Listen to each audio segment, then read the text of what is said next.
जय श्री कृष्ण। गीतांक 80 श्रीमद् भागवत गीता तीसरा अध्याय श्लोक 3.40 ज्ञानियों के बेरी काम के रहने के स्थान।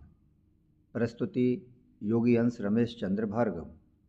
प्रिय धर्म प्रेमियों, पिछले अंक यानी गीतांक 79 में श्लोक क्रमांक 3.38 और 3.39 इन दो श्लोकों के अंतर्गत भगवान ने अर्जुन को इस बारे में बताया कि मनुष्य को पाप कर्मों की भयावहता की जानकारी होने के बाद भी मनुष्य पाप कर्मों में प्रवृत्त क्यों होता है। इसके बाद अब श्लोक क्रमांक 3.40 में भगवान अर्जुन को बता रहे हैं कि ज्ञानियों के बेरी काम के रहने के स्थान कौन कौन से हैं। इस अंक में हम इसी का स्वाध्याय मनन करेंगे। श्लोक 3.40 इंद्रियाणि मनोबुद्धि रस्याधिष्ठान मुच्यते एतैर्विमोह यत्तेस ज्ञानमावृत्य देहिनम्। अर्थात इंद्रियां, मन और बुद्धि इस काम के निवास स्थान कहे गए हैं।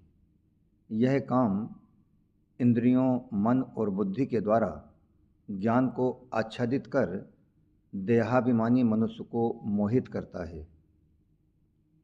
स्वाध्याय मनन। इंद्रियाणि मनोबुद्धि रस्याधिष्ठान मुच्यते। काम 5 स्थानों में दिखता है। एक पदार्थों में, दूसरा इंद्रियों में, तीसरा मन में, चौथा बुद्धि में और पांचवा माने हुए अहम में अर्थात कर्ता में।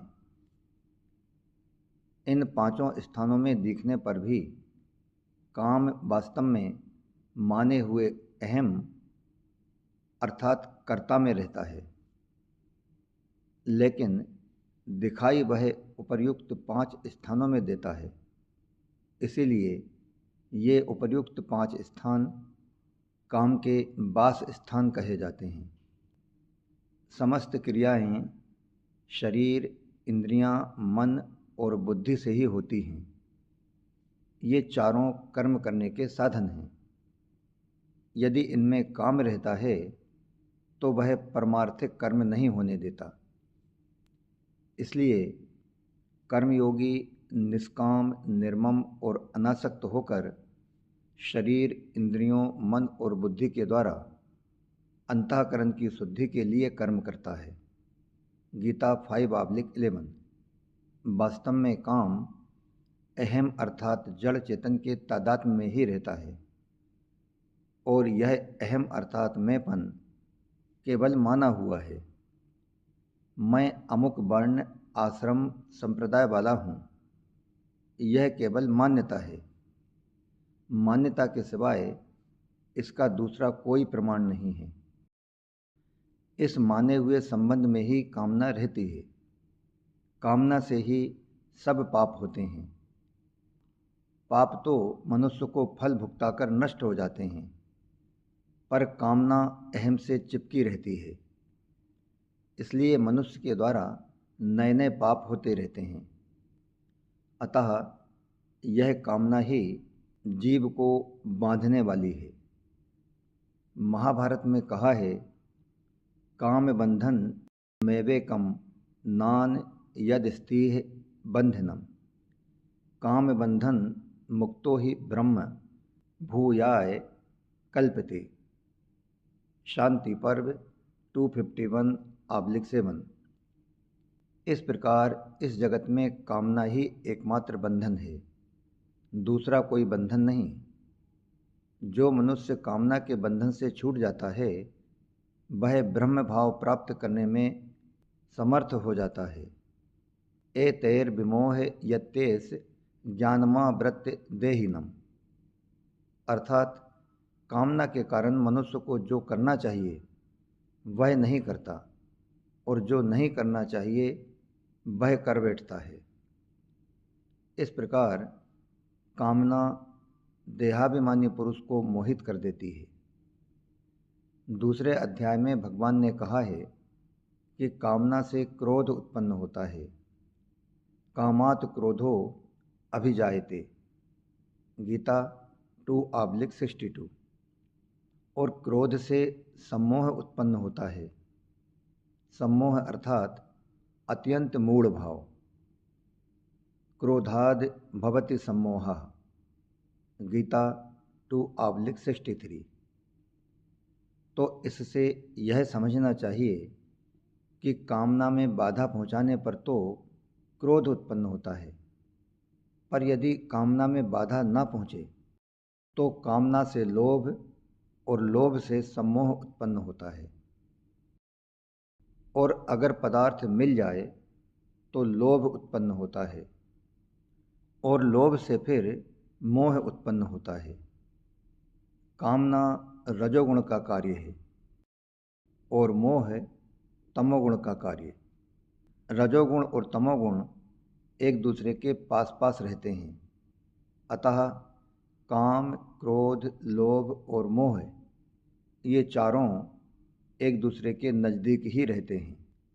काम इंद्रियों, मन और बुद्धि के द्वारा देहाभिमानी पुरुष को मोहित कर देता है, अर्थात बेहोश कर देता है। इस प्रकार काम रजोगुण का कार्य होते हुए भी तमोगुण का कार्य अर्थात मोह हो जाता है। कामना उत्पन्न होने पर मनुष्य पहले इंद्रियों से भोग भोगने की कामना करता है, तो आरंभ में तो भोग पदार्थ मिलते नहीं, और अगर मिल भी जाएं तो वे टिकते नहीं। इसलिए उन भोग पदार्थों को किसी भी तरह से प्राप्त करने के लिए व अपने अंदर सदैव टिकाए रखने के लिए मनुष्य अपने मन में तरह तरह की कामनाएं करता है। बुद्धि में उन्हें प्राप्त करने के लिए तरह तरह के उपाय सोचता है, और इस प्रकार कामना सर्वप्रथम इंद्रियों को संयोगजन्य सुख के प्रलोभन में लगाती है। फिर इंद्रियां मन को अपनी ओर खींचती हैं। उसके बाद इंद्रियां और मन मिलकर बुद्धि को भी अपनी ओर खींच लेते हैं। इस तरह काम देहाभिमानी के ज्ञान को ढककर इंद्रियों, मन और बुद्धि के द्वारा उसे मोहित कर देता है तथा उसे पतन के गड्ढे में डाल देता है। यह सिद्धांत है कि नौकर अच्छा हो, लेकिन मालिक अगर किसी अच्छे नौकर को तिरस्कार पूर्वक निकाल दे तो फिर उस मालिक को कभी कोई अच्छा नौकर नहीं मिलेगा। ऐसे ही अगर मालिक अच्छा हो पर नौकर उसका तिरस्कार कर दे तो फिर उसे अच्छा मालिक कभी नहीं मिलेगा। ठीक इसी प्रकार मनुष्य परमात्मा प्राप्ति किए बिना अगर प्राप्त शरीर को सांसारिक भोग और संग्रह में ही खो देता है तो फिर उसे दोबारा यह मनुष्य शरीर नहीं मिलेगा। अच्छी वस्तु का तिरस्कार होता है अंतःकरण अशुद्ध होने से, और अंतःकरण अशुद्ध होता है कामना से। इसलिए सबसे पहले कामना का नाश करना चाहिए। देहिनम विमोहयति, इन पदों का तात्पर्य है कि यह काम देहाभिमानी पुरुष को ही मोहित करता है। शरीर को मैं और मेरा मानने वाला ही देहाभिमानी होता है। भगवान ने अपने उपदेश के आरंभ में ही देह और देही अर्थात शरीर और शरीरी इनका विवेचन किया है। आत्मा को ही देही या शरीरी कहते हैं। देह और देही दोनों अलग अलग हैं, यह सबका अनुभव है। यह काम ज्ञान को ढककर देह से अपना संबंध मानने वाले देहाभिमानी को बांधता है, देही को नहीं। जो मनुष्य देह के साथ अपना संबंध नहीं मानता उसे यह काम बांध ही नहीं सकता। देह को मैं, मेरा और मेरे लिए मानने से ही मनुष्य उत्पत्ति कारक और विनाशशील जड़ वस्तुओं को महत्व देता है, जिससे मनुष्य में जड़ता के प्रति राग उत्पन्न हो जाता है। राग उत्पन्न होने पर जड़ता से संबंध हो जाता है। जड़ता से संबंध होने पर ही कामना की उत्पत्ति होती है और कामना उत्पन्न होने पर जीव मोहित होकर संसार बंधन में बंध जाता है। इस प्रकार इस अंक में भगवान ने बड़े ही प्रभावी ढंग से इस बारे में बताया कि ज्ञानियों के बेरी काम के रहने के स्थान कौन कौन से हैं।